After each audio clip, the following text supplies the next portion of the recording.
Look at this creature. And this one. And this one too. They live on beaches, in deep ocean trenches, and even in trees. They walk sideways, regenerate lost limbs, and can survive on land with gills designed for water. Some have one claw the size of their entire body. Their babies look like transparent aliens. And here's the kicker. Nature has invented the crab body plan at least 5 separate times. Crabs are everywhere. From coral reefs to mangrove swamps, from your dinner plate to nightmares about massive coconut crabs breaking into kitchens.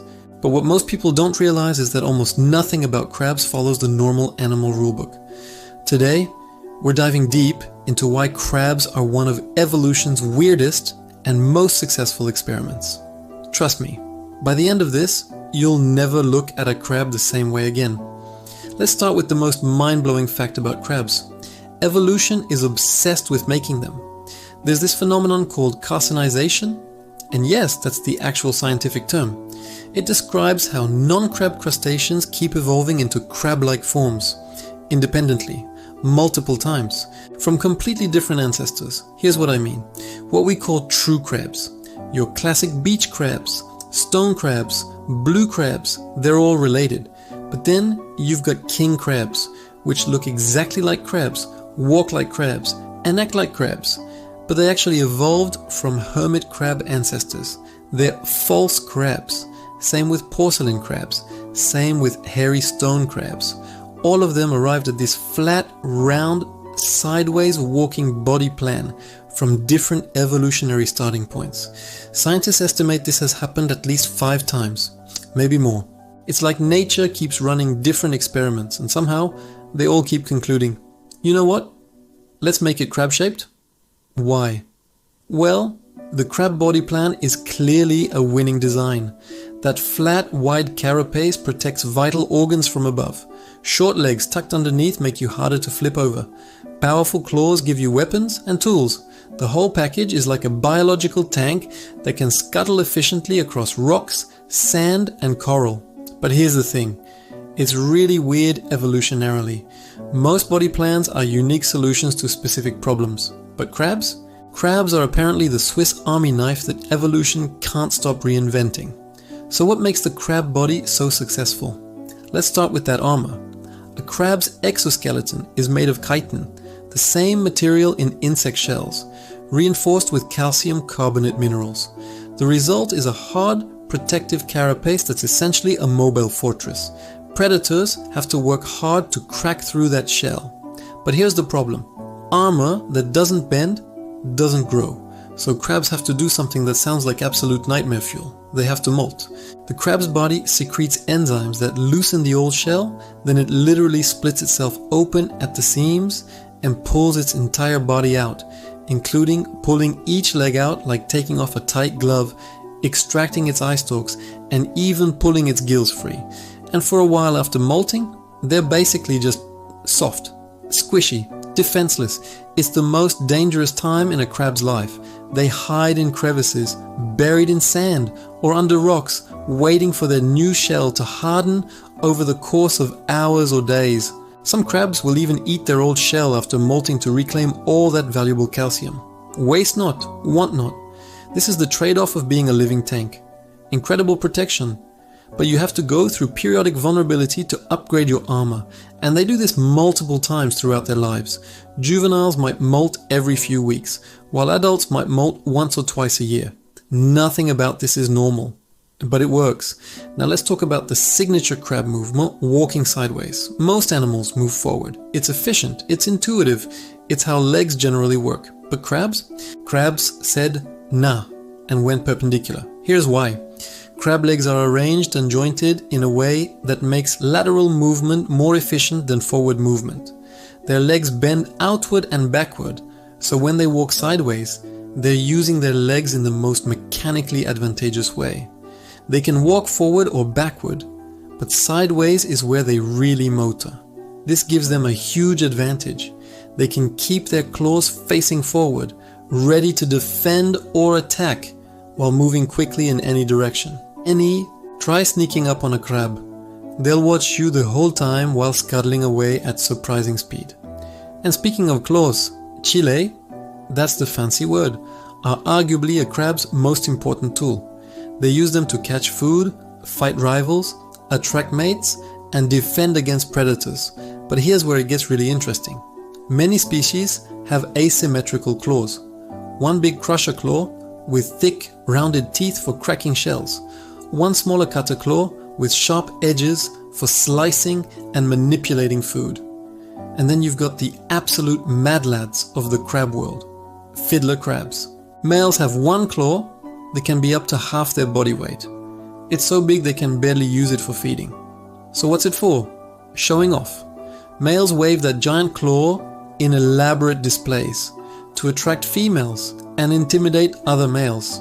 It's basically evolution's version of a peacock's tail, except it's a giant arm. The bigger and brighter your claw, the more likely you are to win fights and get mates, even if it means you have to eat with your tiny offhand like some kind of crustacean aristocrat. Nothing about this is normal, but it works. Let's talk about how crabs see the world, because it's appropriately weird. Crabs have compound eyes mounted on movable stalks. Each eye is made up of hundreds or thousands of tiny visual units called ommatidia. And those stalks, they can raise up, lower down, and rotate independently. The result? Near 360-degree vision.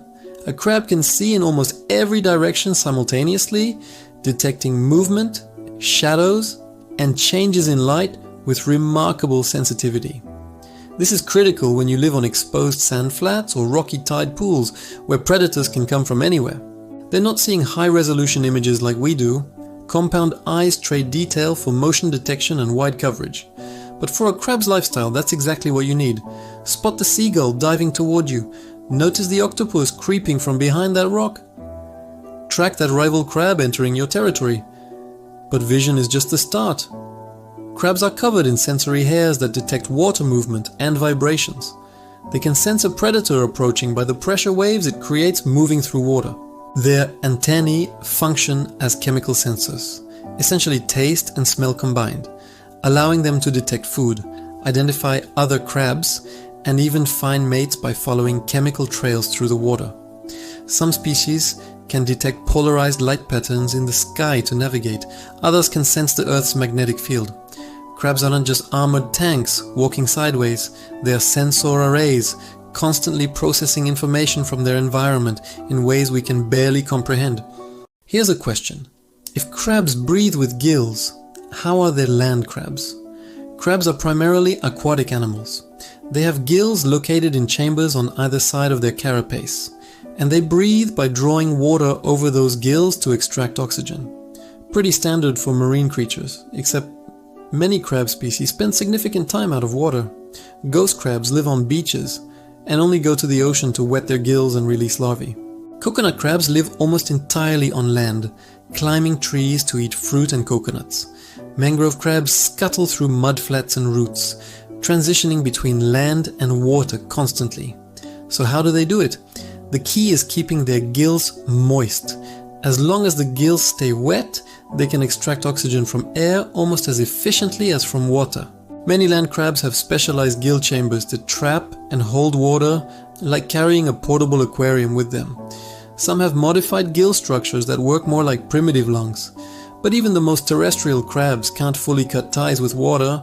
They need moisture to keep their gills functional. They need to wet their shells to prevent drying out. And almost universally, they need to return to the sea to release their larvae. They're amphibious pioneers, not quite fish, not quite land animals, but something in between. Evolution in transition. And once again, nothing about this is normal. Imagine you're a crab.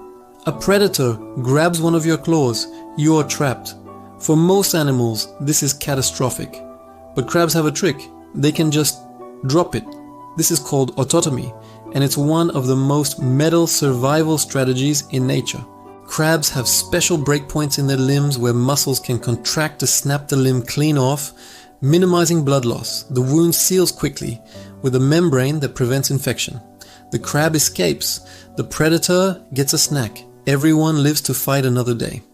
But here's the really wild part. They can grow it back. Starting at the next molt, the crab begins regenerating the lost limb. The first version is small, a miniature claw or leg, but with each subsequent molt, it grows larger until eventually it's back to full size and function.